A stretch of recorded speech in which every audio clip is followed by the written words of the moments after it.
Барлықтарыңызға сәлем. Біз бүгін нағыз ташкентский плов дайындайтын боламыз. Мұндай рецепт әлі ешкімде де шықпаған. Сондықтан видеоны соңына дейін қарап бізбен бірге дайындаңыздар.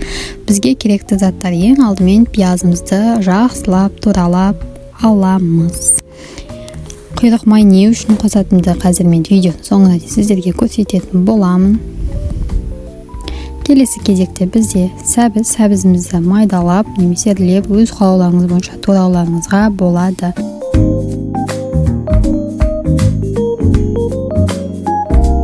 Алдымен қызып тұрған қазанымызға құйрық майымызды салып ерітіп алатын боламыз.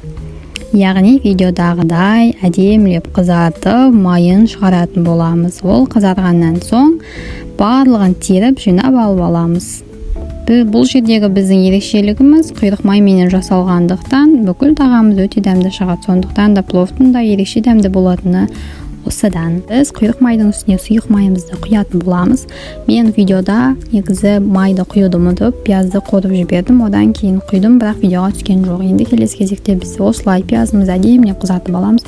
Әппақ етудің қажеті жоқ, міндетті түрде осылай қызартуымыз керек. Одан кейін етімізді салып, кішігірім қуыратын боламыз.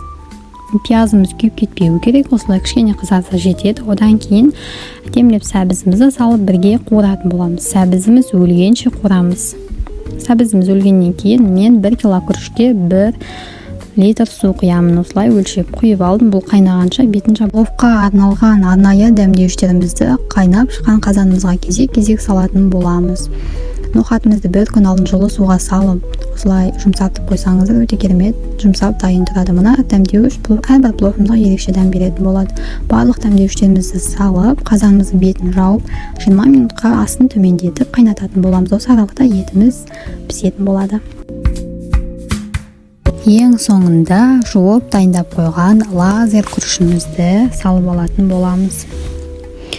Және суына мән беретін боламыз. Күріштің бетіне кішкене су шығып қалқып тұру керек. Бізде мына видеода кішкене аз болып қалды, сондықтан кішкене су құятын боламыз. Қазанымыздың астын қатты қойып, жақсылап суы таусылғанша қайнататын боламыз. Сол уақытта біз күрішімізді жиі араластырып тұру керек боламыз. Араластырғаннан кейінгі, яғни су біткеннен кейінгі біздегі процесс күрішіміздің барлығын осылай ортаға әдемілеп жинайтын боламыз.